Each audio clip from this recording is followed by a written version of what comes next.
Hyundai Motor Group is way ahead of the rest of the industry right now, and that gap is growing. So for the second year in a row, Genesis is the top-ranked brand in the industry.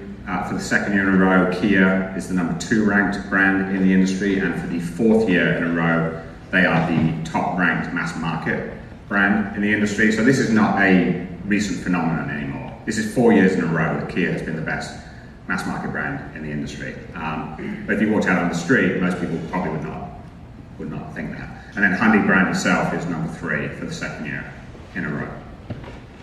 You can see the gap between Hyundai and the 4th brand Ford is pretty significant.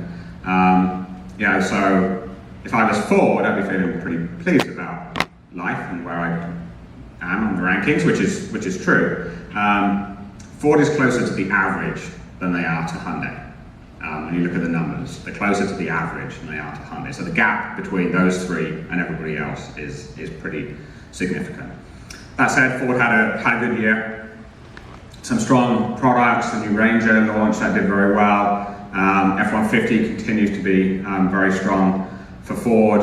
Lincoln also had a pretty good year despite having some significant launch activity. This is the first time in history that both Ford and Lincoln have been in the top 5. Is it typical that their problems will be more design or more execution, or is that? It's a great question.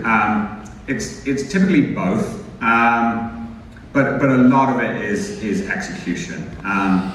Design comes from, almost by definition, a newly launched vehicle is going to have new stuff on it. It's going to have more features than the outgoing vehicle. That is normal, and so that will be part of the issue. But there's a lot of just assembly issues, panel fit, maybe some paint issues that also go with it. So it's both, but quite a bit of it is around defects and malfunctions, and what we see is oftentimes in the year after launch, we see a significant improvement.